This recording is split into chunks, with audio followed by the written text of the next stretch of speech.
My name is Maya Prescott. The specific moment when I understood that the co-signing arrangement had crossed from a financial arrangement into a means of control was a Tuesday evening in the third year, approximately a month after the relationship my mother disapproved of had become visible to her. I had come home from work and there was a voicemail on my phone from her saying she needed to talk to me about something important and would I call when I had a moment. I called. She said she had been thinking about the mortgage situation and that she wanted to make sure we understood each other.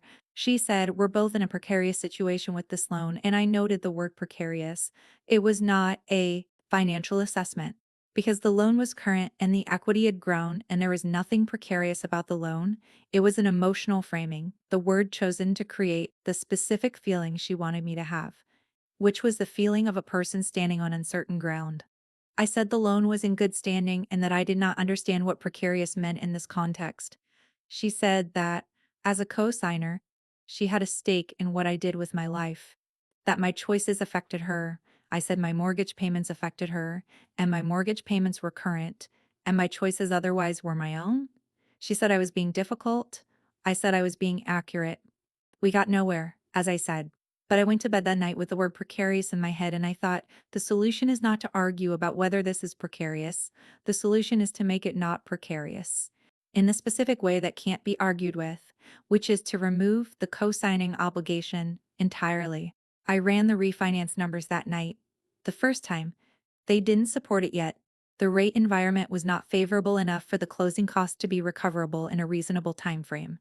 I put the analysis in a file I labeled refinance planning, and I started updating it every quarter. That file was 3 years old when I filed the October application.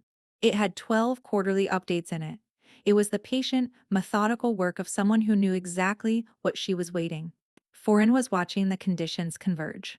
I am 38 years old, and I am a senior loan officer at a regional bank, which means I process mortgage applications for a living. I understand, with professional precision, what a mortgage is and what it is not. I understand what a cosigner is and what a cosigner is not. I understand what equity is, what ownership is, what the difference is between being liable for a debt and having a right to the property that secures it. I understand FICO scores and debt-to-income ratios and the specific timeline of the refinancing process, from application to closing to recordation. I understand these things the way a surgeon understands the body, not abstractly, but procedurally in the specific sequence of steps that produce the intended outcome. When my mother told my 10-year-old daughter Gracie to pack her things because she was homeless, I was 48 hours from closing on a refinance mortgage that would remove my mother's name from my loan entirely. The bank called my mother 2 days later. With the standard co-signer release notification, I was not on that call, but I know exactly what was said, and I know exactly how my mother received it, and I will get to all of that. I want to introduce Gracie properly before I go further into the story of the house, because she is the person the Wednesday statement was directed at, and she deserves to be known as more than the recipient of a cruel sentence. Gracie is 10 years old, and she approaches the world with the specific thoroughness of a person who believes that the correct answer is available if you look carefully enough for it. She has a notebook she has been keeping since she was 7, which she calls her Things I Want to Understand notebook, and which contains questions.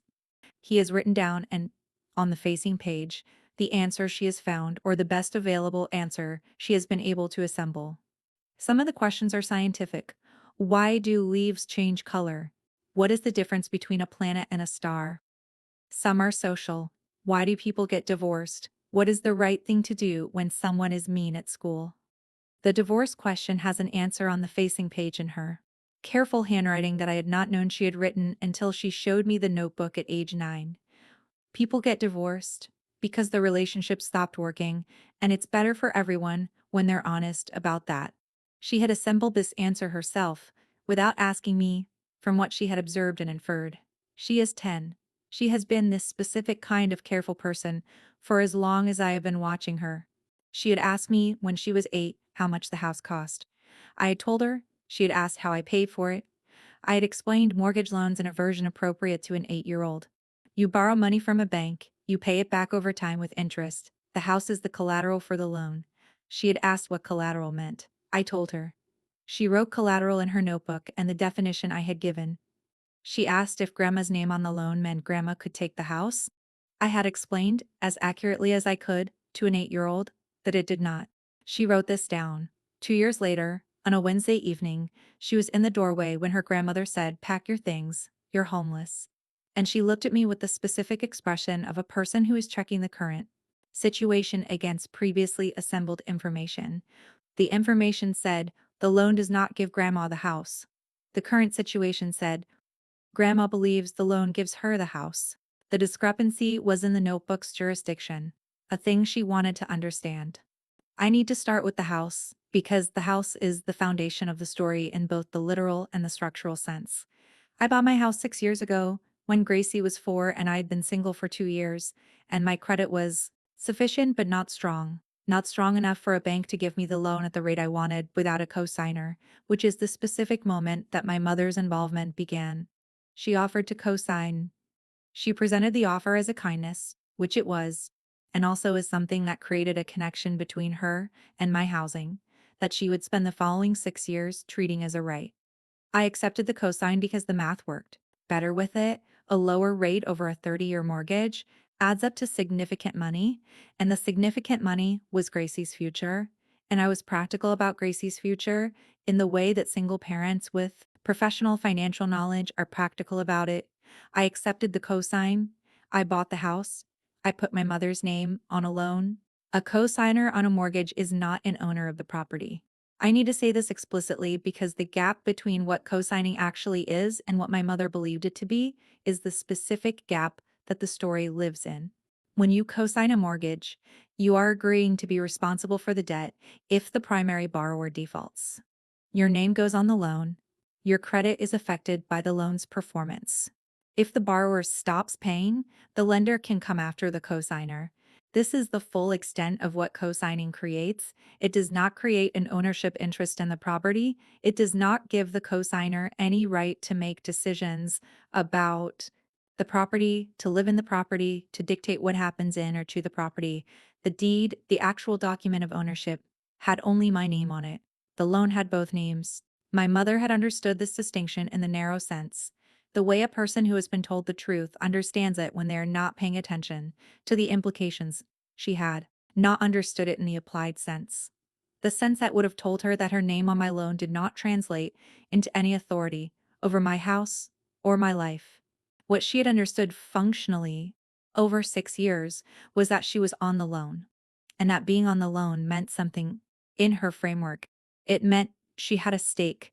It meant she had contributed something significant to my housing situation, and that this contribution entitled her to a voice in decisions I made about my life, not about the house specifically. She had never claimed the right to decide whether I repainted the kitchen or changed the landscaping, about my life more broadly, about who I dated, about what I was teaching Gracie, about the specific choices I was making that she disapproved of and that she communicated the disapproval of with the specific framing of a person who believes she has leverage.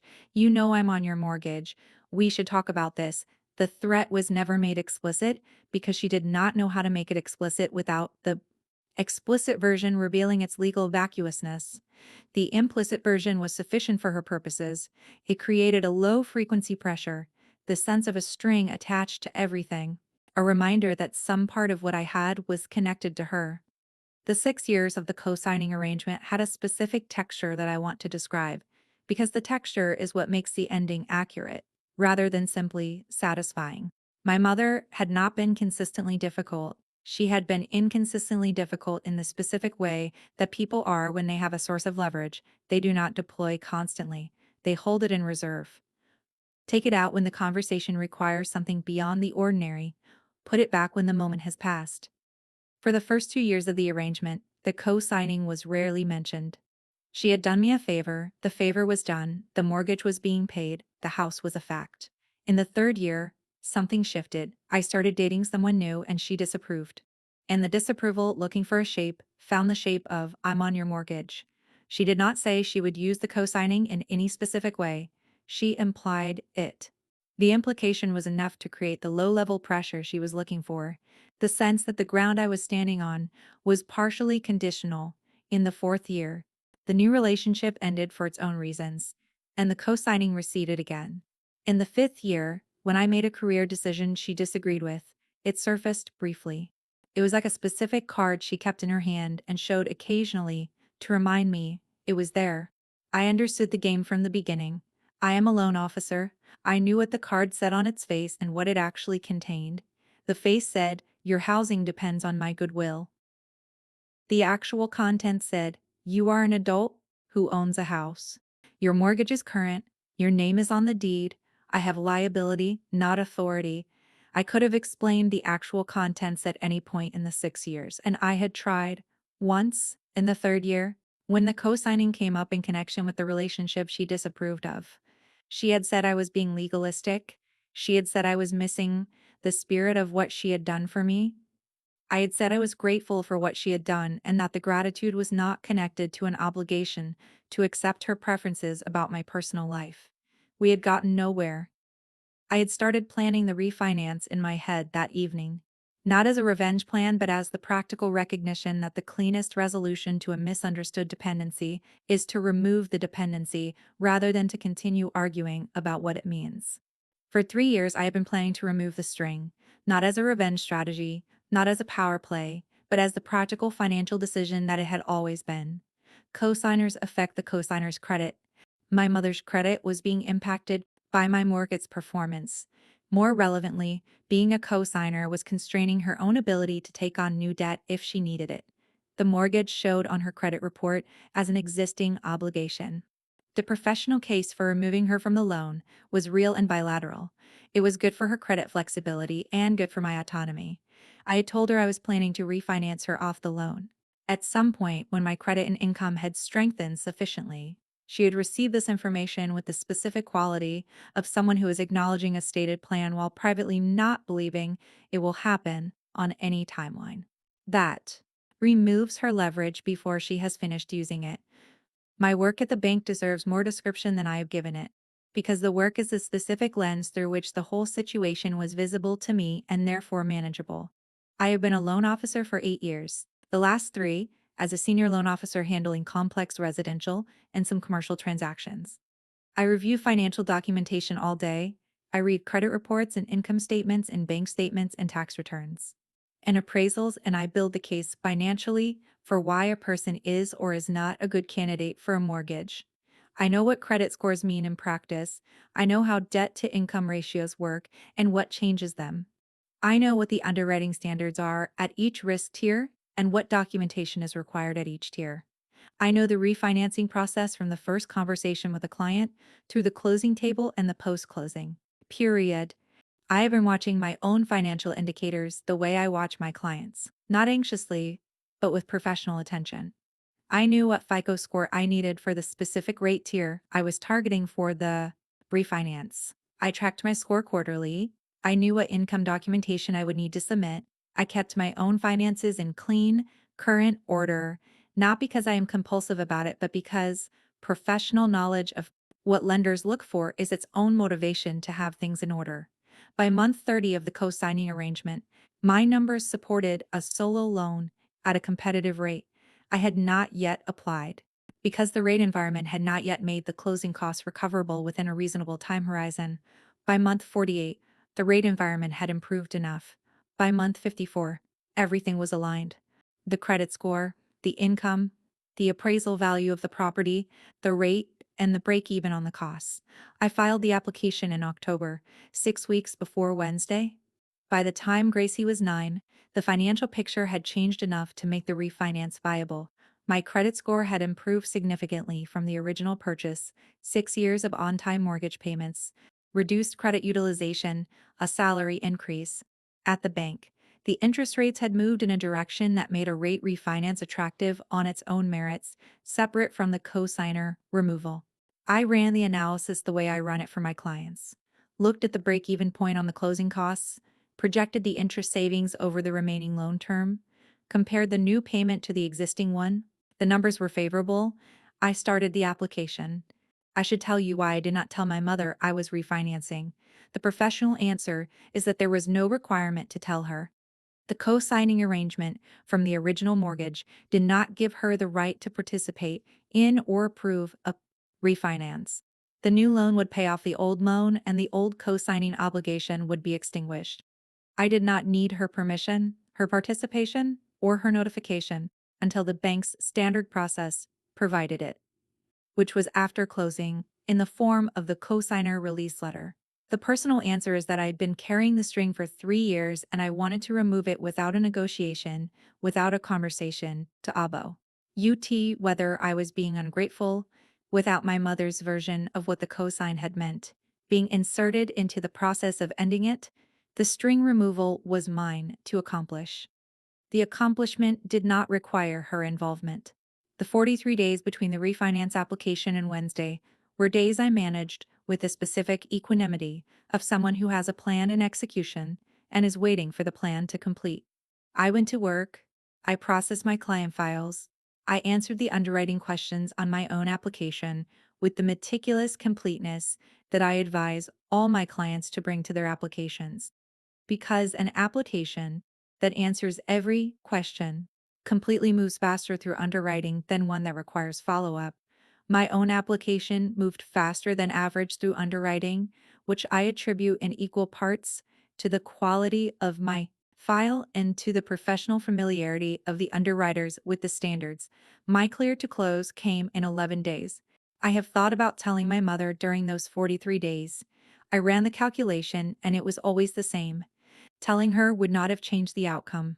She had no legal standing to prevent or delay the refinance, but it would have introduced conflict into a process that was proceeding cleanly, and the conflict would have consumed energy I did not want to spend in that direction. The process was mine. The timing was mine. The notification would come from the bank when the bank was required to send it, which is after closing. I was exercising the specific professional prerogative of a person who knows exactly what the process requires and does not volunteer more than the process requires to people who have no standing in the process. I closed on Friday. I had been managing the equanimity for 43 days by then, and it had not been difficult. Because the equanimity was not an emotional performance, it was the natural state of a person who is executing a plan that is proceeding correctly. Wednesday broke into the 43 days in the specific way that unexpected things break into carefully managed periods without warning. From the side, I had not anticipated my mother making the statement. I had not anticipated her being at dinner on the specific Wednesday that was 48 hours from my closing date. These are the coincidences of timing that do not feel like coincidences when you are in them, that feel like the universe organizing the narrative toward its maximum irony. I was 48 hours from removing my mother's name from my loan when she told my daughter we were homeless. The sentence arrived 48 hours before it became even more transparently wrong than it already was. I said, "We'll see." I meant it in the most specific sense possible. The refinance application was filed in October. I used the bank I work for, which has specific advantages for employees and which I know from the inside, the underwriting standards, the processing timeline, the specific documentation requirements that distinguish a clean file from a file that requires additional review. I submitted a clean file. The processing moved on schedule. By mid-November, I had a clear to close. The pack your things, you're homeless statement happened on a Wednesday evening in November, which was 48 hours before my closing date. I want to describe the specific shape of the evening because the shape matters. My mother had come for dinner. She came for dinner occasionally, in the specific pattern of a person who uses social presence to maintain surveillance over situations she does not fully control. Dinner had been fine. Gracie had told her grandmother about a project she was working on at school. My mother had made the pasta she always made, and we had eaten it, and the evening had been ordinary in the way evenings that precede something are sometimes ordinary, quiet, functional, the specific normalcy of the hours before a change. Then, after Gracie had gone to do homework, my mother said she needed to talk to me about something. The something was a conversation she had had with her neighbor about a man my neighbor had seen at my house, which my mother interpreted as evidence that I had been dating someone and had not told her. I had been dating someone I had not told her because it was early and I had no obligation to tell her. And the specific thing she did with information about my romantic life was use it as a new point of leverage, a new string to attach. I said I was an adult and my personal life was my own. She said some version of what she always said. You know I'm on your mortgage. It landed with less weight than usual because 48 hours from now, she was going to be off my mortgage, and I already knew that. I said, without inflection, we'll see. She heard it as dismissal. She took it as provocation. Gracie had come back into the living room at some point. She had finished her homework and had come in quietly in the way she comes in when she is reading a room. And she was in the doorway when my mother made the decision that I want to describe as the specific decision that the story turns on. My mother looked at Gracie and said, with the flat, declarative certainty of someone making a statement of fact, pack your things, Gracie. You and your mother are homeless. She doesn't understand how things work. She said it the way you say a thing that you want to be witnessed. She said it to the 10-year-old because the 10-year-old was in the room and because the 10-year-old's reaction was the reaction she was seeking, the confirmation of her own power. Gracie looked at her grandmother and then at me. I looked at Gracie. I said in the calm, the flat voice that I have developed over 8 years of telling clients news that requires them to manage their reaction. You're not homeless, Gracie. You live here. Go finish whatever you were doing. Gracie looked at her grandmother for one more moment, the assessing look she has, the look of a 10-year-old who takes information seriously, and she went back to her room. I looked at my mother. I said, I think you should go. She went. I want to describe what I felt after she left, because I want the honest account to include it.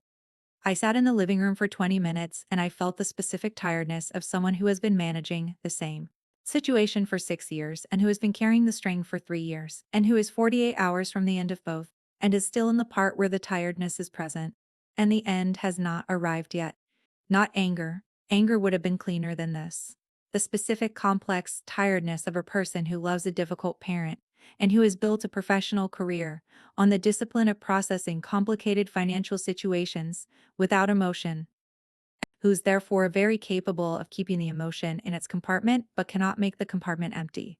So I kept it in the compartment. I made Gracie's lunch for the next day, which is the specific anchoring activity I use when I need to stay in the practical register. I put the lunch in the refrigerator. I went to check on Gracie, who was back at her desk, and who said, without looking up, Mom, are we really homeless? I sat on the edge of her bed. I said, we are not homeless. We own this house. It's ours. She said, why did Grandma say that? I said, Grandma's upset about something that isn't your concern, and it made her say something that wasn't true. Gracie said, what is she upset about? I said, me. She considered this. She said, are you okay? I said, yes. She said, are you going to fix it? I said I already had. She went back to her desk. I had already fixed it. That is the full meaning of I already had. The refinance application had been filed 43 days earlier. The underwriting had been completed. The closing had been scheduled for Friday. The closing disclosure had been signed. The loan was clear to close. In 48 hours, the title company would be recording a new deed of trust with a new loan number and no co-signer. My mother's name would no longer appear on any loan document associated with my house. The string would be cut not by a conflict but by a process, and the process had been running for 43 days while my mother used the string as if it were still attached to everything. It was not attached to anything anymore, legally. It had not been attached to anything for 43 days in the sense that I had already set the removal in motion and no one could stop it. It would not be attached to anything in 48 hours in the final, recorded, permanent sense. 48 hours.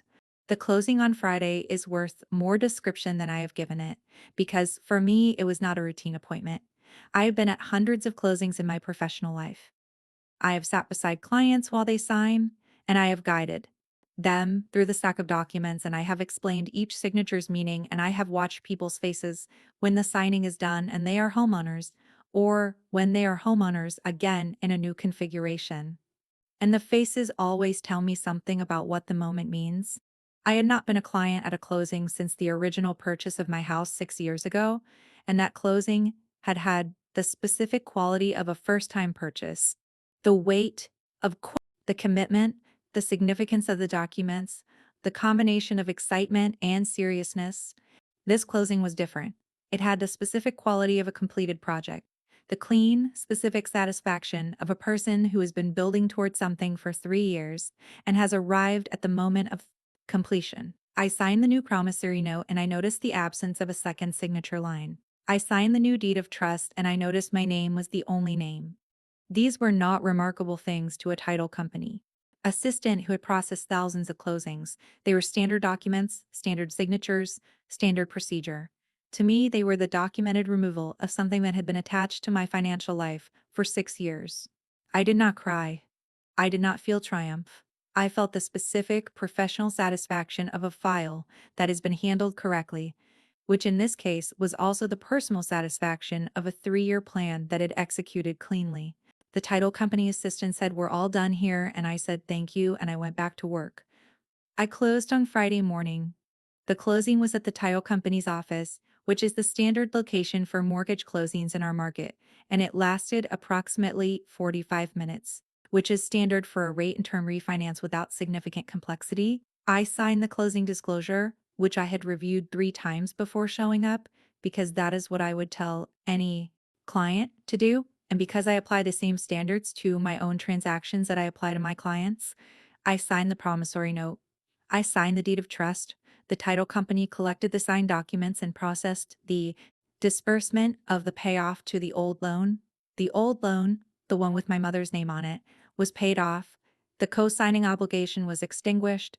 My mother's connection to my mortgage ceased to exist at approximately 10:30 on a Friday morning in November. The bank called her that afternoon. The call was a standard cosigner release notification, which is a regulatory requirement. When a cosigner is removed from a loan obligation, the cosigner receives written and verbal notification confirming that their cosigning obligation has ended, that their credit report will be updated to reflect the loan as paid in full, and that they have no further financial connection to the property.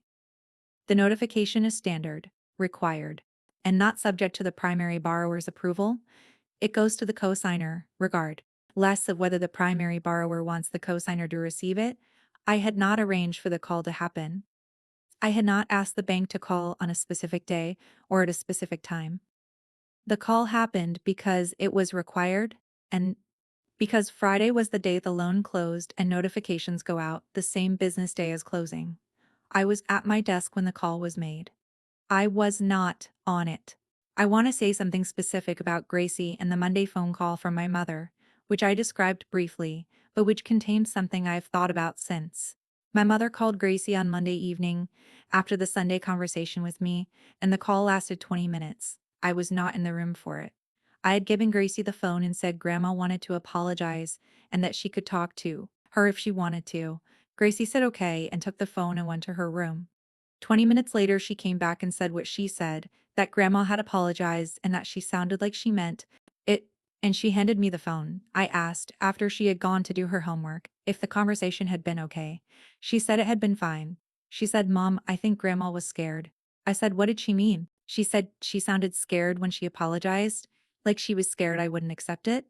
I said I thought that was probably accurate. She said I told her it was okay, but that she shouldn't say things like that to kids. I said that was the right thing to say. She said she agreed. She went back to her homework. I held the phone for a moment and thought, a 10-year-old just set a clearer boundary with her grandmother than I had managed to set in 3 years. She had the benefit of not having 6 years of co-signing dynamics to navigate around. She had only the fact and the principle, and she had stated both. My mother called me at 4:15 that afternoon. Her voice had the quality it has when it is organizing itself around something it has just been told, arranging the information into the story she is going to tell herself about what it means. She said the bank called me. I said I had heard the closing went well. She said, "You refinanced the mortgage?" I said yes. She said, "You took my name off the loan?" I said yes. She said, "You did this without telling me." I said, "I didn't need your approval for a refinance on my own property. Your co-signing obligation has been released. Your credit will reflect the payoff." She said, "You planned this?" I said, "I applied for the refinance 6 weeks ago. The financials supported it. It's the right move for the property and the right move for you. Your credit is no longer encumbered by my mortgage." She was quiet for a moment. The quality of the quiet was the quality of someone who has just had a specific kind of information arrive that requires them to recalibrate a story they have been telling. I let the quiet settle. Then I said the thing I had been holding since Wednesday evening, in the same voice I used to explain financial consequences to clients who have made decisions without fully understanding them. You told my 10-year-old daughter to pack her things. You told her she was homeless. You did that because you believed your name on my loan gave you power over my housing situation. It does not and did not. Cosigners are liable for the debt. They do not own the property. They have no right to make decisions about the property or the life of the person who lives in it. This has always been true. I let you believe otherwise for 3 years because removing it required preparation, and the preparation took time, and the time is done. She said I was trying to.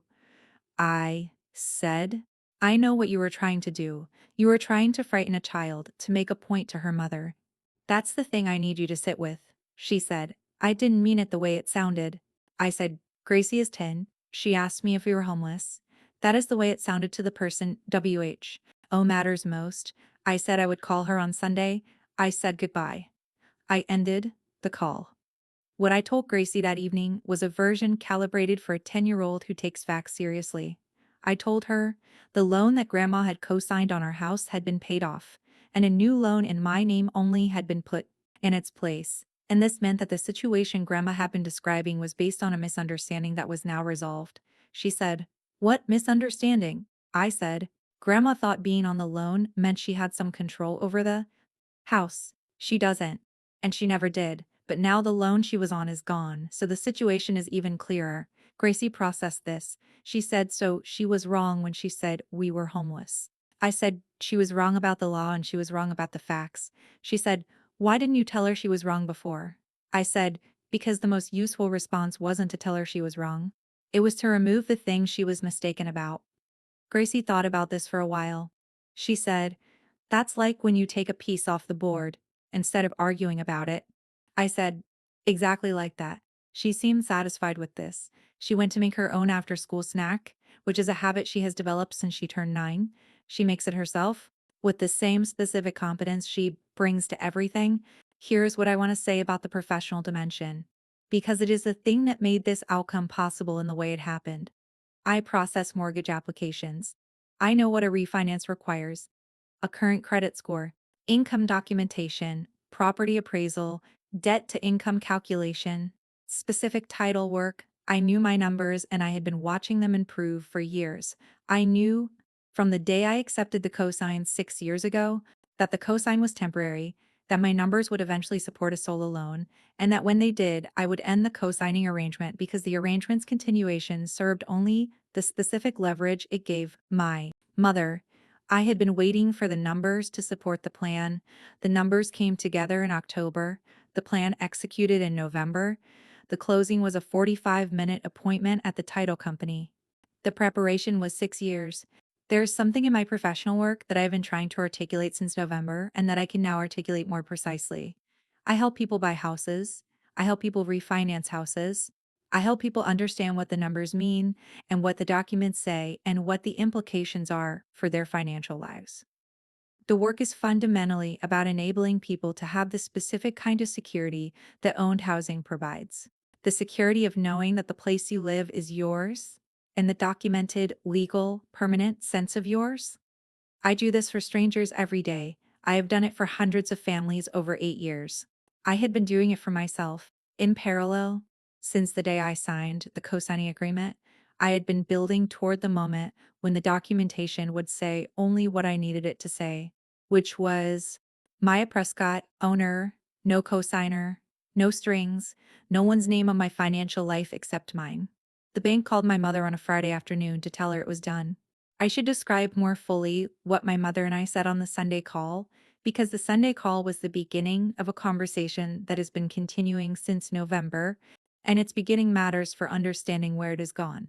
She had thought about the Friday call for 2 days, and she arrived at the Sunday call with a different quality of voice. Less organized around defense, more organized around the attempted understanding. She said she wanted to know what co-signing had actually meant legally, specifically. And I went through it again. The liability, the credit impact, the absence of ownership rights, the specific legal distinction between a cosigner's obligation and an owner's interest. She listened without interrupting, which was different from the previous conversations where she had interjected with her version before my version was complete. When I finished, she said, "So the whole time I had the obligation but not the right?" I said, "That's the exact correct summary." She said, "I didn't understand that." I said, "I know." She said, "I would have done it differently if I had understood it." I said, "Which part?" She paused. She said, "I would have done the co-signing without treating it like it gave me something." I said, "That would have been the right version." She said, "I'm sorry." She said, "Not just for Wednesday. For 3 years of Wednesday." I held the phone for a moment. Then I said, "I appreciate you saying that. I meant it." The apology was the acknowledgement of the specific thing, which is more valuable than the apology that covers everything vaguely and resolves nothing specifically. My mother and I spoke on Sunday, as I said I would call, and the Sunday call was different from the Friday call in the way that calls 2 days after something hard, or sometimes different, cooler, more deliberate, less organized around reaction and more organized around the actual content. She said she had been thinking about what I had said on Friday. I said I had been thinking about it too. She said I didn't know what co-signing actually meant. I thought it meant more than it did. I said, "I know, I should have explained it more clearly when you signed." She said, "You said it didn't give me ownership." I said, "I did. I think you heard it, but you also heard it as my version of things, not the legal version." She said, "I thought I had something." I said, "You had the liability, which I am grateful you took on 6 years ago, genuinely. It allowed me to get a better rate. It helped Gracie and me have this house. That was a real kindness," she said. "But," I said, "but it did not give you the right to use it as a lever, and the way you talked to Gracie on Wednesday, I need that to be the last time you treat her as a way to manage me." She said, "I know." She said it twice. She said, "I want to fix this." I said, "Fix it with Gracie. She's the one who was told to pack her things. She's the one who asked me if we were homeless." My mother called Gracie on Monday evening. The call lasted 20 minutes. Gracie came and found me afterward and said, "Grandma said she was sorry." I said, "Good." Gracie said she sounded like she meant it. I said I thought she probably did. Gracie is doing fine. This is the thing I want to say most clearly. Gracie is doing fine. She processed Wednesday the way she processes everything, which is carefully and without excessive drama, and with questions that she asks when she has assembled enough facts to know what she is asking. The question she asked me, a week after Wednesday, was the question I had been expecting her to ask. "Mom, what does it mean to be on a loan?" I explained it to her. She said, "So Grandma was on the loan but didn't own the house." I said, "Correct." She said, "And now no one is on the loan except you." I said, "Correct." She said, "So we're really ours." I said, "Yes." She said, "Good." She went back to her homework. That is Gracie. She has the facts she needs. She has filed them correctly, and she proceeds with the updated information. I have 2 documents in my professional files that I have not kept for professional reasons. One is the original closing disclosure from 6 years ago, which shows my name and my mother's name, and the loan terms we agreed to and the amount I could not have qualified for a loan. The other is the closing disclosure from the refinance, which shows my name and no cosigner, and the new loan terms and the reduced interest rate. I keep them together in a folder I have labeled in the way I label all my files, by date and a brief description, and the description reads, Prescott Property, cosigner ad. Edition, 2018. Cosigner, release, 2024. The 2 documents together tell a story in the specific language of financial paperwork, which is a language I have been reading for 8 years. The first document says, Maya Prescott bought a house and needed help. The second document says, Maya Prescott no longer needs help. Both documents are true. Together, they are the full account of 6 years. There is a specific professional conversation I have been having more often since November, which is the conversation with clients who are bringing cosigners into their mortgage applications. The conversation I have had before November was about the legal terms. This is what co-signing means. These are your rights and responsibilities. These are the implications for the co-signer's credit. The conversation I have been having since November has an additional element. I now ask, specifically, does the co-signer understand that they will have no ownership interest in the property. I ask it not as a formality but as a genuine inquiry, making eye contact with the cosigner and giving them enough space to answer fully. The answers vary. Some cosigners say yes, they understand. They are doing this as a favor and they understand. The favor is the liability. Some cosigners say yes, but their yes has the quality of someone who has heard the words and not absorbed the implication. When I see the second kind of yes, I go further. I say, the property will be owned by the primary borrower. You will have no right to make decisions about the property, to dictate its use, or to use your cosigner status as leverage in your relationship with the primary borrower. Your cosigning is a financial act that has financial consequences. It is not a relational one. The first time I said this version, the cosigner, a mother cosigning for her daughter, a situation I was familiar with, looked at me for a long moment and said, "Who told you to say that?" I said, "No one." But it needed to be said. She nodded. She signed. I hope the signature was the informed version. I had a client last month who was applying for a first-time homebuyer loan and who needed a cosigner. The cosigner was her mother. I went through the standard explanation of what cosigning means. As I do with all cosigning arrangements, the cosigner is liable for the debt. The cosigner has no ownership interest in the property. The cosigner's credit is affected by the loan performance. The client's mother nodded while I explained. At the end, she said, "But I'll be on the loan." I said yes, she would be on the loan. I said I want to make sure we're clear about what that means and what it doesn't mean, the mother said. "It means I'm helping my daughter." I said, "It does mean that. It means exactly that and nothing more." The mother looked at me for a moment. I looked at her. I said, "The ownership is your daughter's. The liability is shared. The house is hers." The mother said she understood. I hope she did. I explained it as clearly as I know how to explain it, which is as clearly as it can be explained. I will do the same thing at the next co-signing and the next. The explanation is the work. The work is what I have. The two documents in my files, the original closing disclosure and the refinance closing disclosure, have acquired a significance that I did not plan for them to have. I look at them occasionally, in the specific way that financial documents become personal documents when the financial life they describe is also the personal life you have been living. The original closing disclosure is dated 6 years ago and it has two names on it. My name, my mother's name, the rate we locked, the term, the monthly payment, everything that was true at the time, including the specific truth that I had needed someone's name beside mine to make the loan happen, and that the someone had offered and I had accepted and we had moved forward.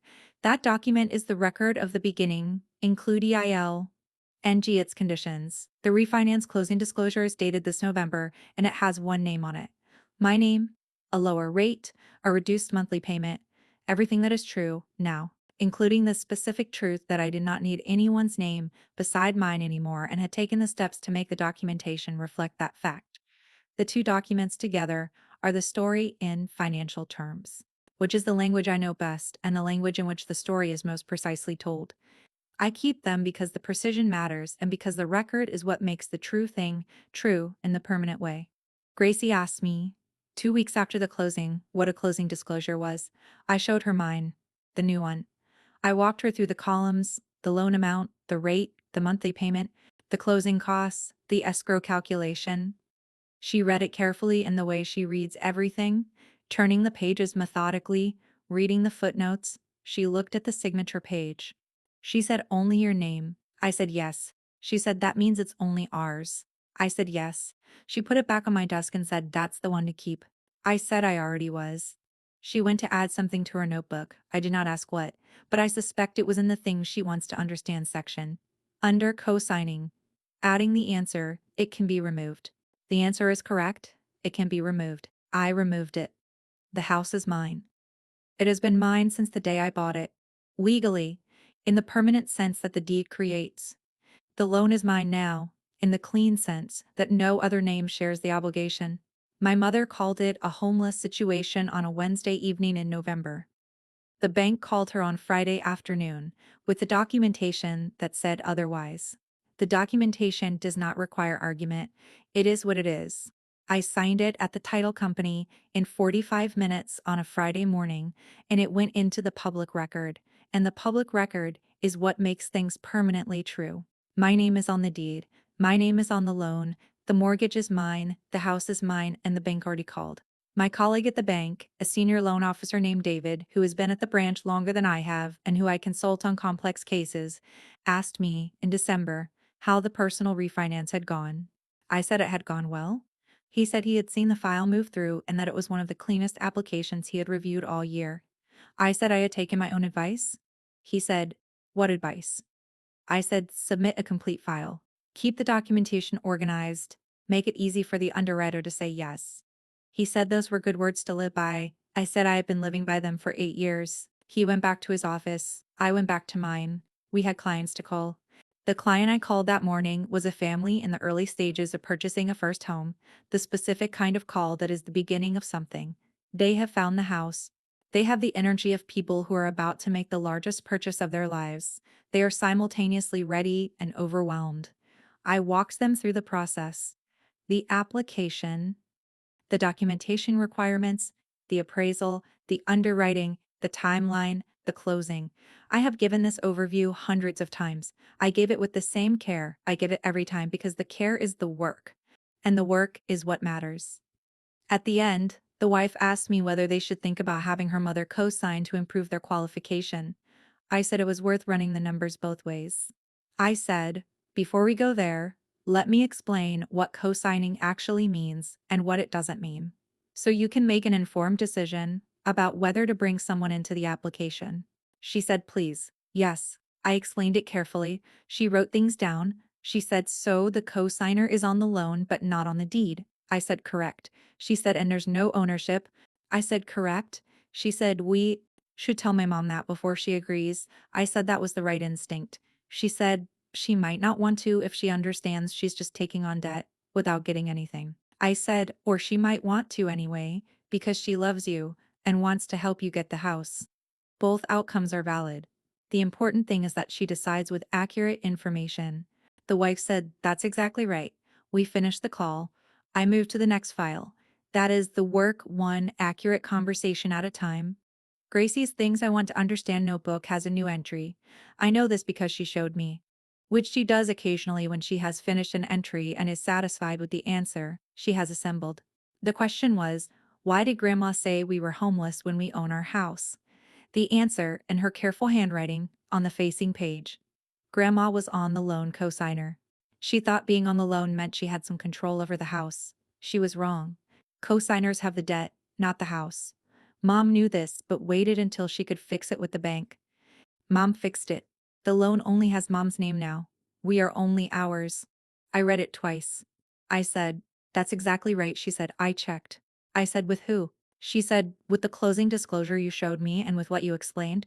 I said, "You used primary sources?" She said, "That's the right way to do it." She closed the notebook. She went to the park.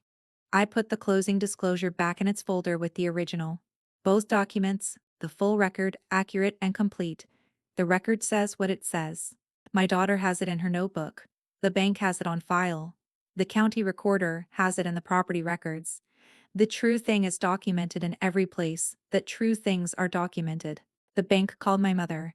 The bank said what? The bank said, "My mother is revising the story she has been telling. The story is being revised toward the accurate version, which is the only version that has always been true. The house is mine. The loan is mine. The deed is mine. My name alone on the documents that matter. The bank already called. The record is complete. In the weeks after the closing, I received the standard post-closing documents, the welcome letter from the new servicer, the confirmation of the first payment date, the updated escrow account statement, the recorded deed of trust from the county. I filed each one in the property file. I maintain for the house a physical file, the kind with tabs, organized chronologically, the kind that a loan officer keeps because good files are the foundation of good outcomes. The file is thicker now than it was before the refinance, because the refinance added the new set of documents alongside the originals. When you open the file and page through it, you can see the whole history of the property in document form. The original purchase, the 6 years of maintenance records, the property tax payments, and now the refinance. The clean, complete record of a house that has been owned carefully and managed correctly. I have been thinking, since the closing, about what it means to do something correctly that you have been planning for a long time. There is a specific quality to the completion of a long planned thing that is different from the completion of an improvised thing. The improvised completion is relief. You didn't know it would work, and it worked, and the relief is proportional to the uncertainty. The long planned completion is something closer to confirmation. You knew it would work if you did the preparation correctly, and you did the preparation correctly, and it worked exactly as you prepared it to work. And the confirmation is proportional to the patience of the preparation. 3 years of quarterly rate analyses, 12 updates to a spreadsheet, a credit score tracked and improved methodically, a file submitted clean, a clear to close in 11 days, a closing in 45 minutes. The bank called her on Friday afternoon. The confirmation arrived at the right time, which was after I had been ready for it for 3 years. I do not know what my mother said when she answered the bank's Friday call. I know the content of the call from the bank's standard script for cosigner release notifications. I know that the bank told her that the loan she had cosigned had been paid off in full, that her cosigning obligation was released, that her credit would be updated to reflect the payoff. I know what that call communicates. Having been on the bank's side of that kind of call dozens of times, it communicates that something is over, that a connection has been resolved, that the person receiving the call is no longer financially linked to the property they had been linked to. And I know that my mother received this information on a Friday afternoon, 2 days after she had told my 10-year-old to pack her things. I know the sequence. The sequence is the story. My mother has been to the house twice since the closing. Both times she behaved like a person who is learning a new relationship with a place that has the same address but different terms. She asked, on the first visit, if she could sit in the kitchen. I said of course she could sit in the kitchen. She sat there for a moment and looked at the counter and the window above the sink and the specific arrangement of the kitchen that I had maintained largely unchanged for 6 years, and she said, I helped you get this place. I said, you did. She said, it was the right thing to do. I said, it was. She said, I made it complicated. I said, you made it complicated. We sat for a moment. She said, I'm going to try to stop doing that.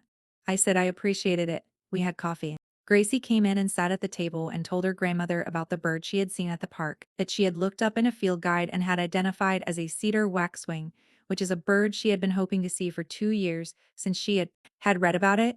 My mother listened with the full attention that grandmothers give to grandchildren who are telling them something important, and she asked questions, and Gracie answered them. And the kitchen had the quality it has when people are being their actual selves in a place that belongs to them.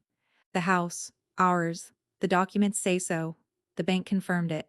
My daughter has it in her notebook. The coffee was good. Gracie showed me her notebook entry last week. She had added one more line under the answer, at the bottom of the page after the bank already called. The coffee was good. I asked her why she had added that. She said, because that's how the story ended. I said, is that the end? She thought about it. She said, it's the end of the part that needed to be fixed. The rest is just living there. She closed the notebook. The rest is just living there. In our house. With the documents in the file and the record in the county and the coffee in the kitchen and my name. Alone. On the loan, the bank called, the story is the sequence. The sequence is complete. The cedar waxwing was on the field guide page she had bookmarked 2 years ago. She found it in the park 3 weeks after the closing. It was there. She was ready for it. She had been watching. I have been at the bank for 8 years. I will process tomorrow's applications with the same care I process all of them. I will explain co-signing to anyone who asks. I will ask whether the co-signer understands what they are taking on and what they are not. I will make sure the documentation is accurate and the record is complete. The record is always what makes the true thing permanent. My record says one name, one deed, one house, one loan. The bank confirmed it. My daughter wrote it down. The coffee was good. It always is, when the preparation is complete and the file is clean and the documents say exactly what they mean, done right.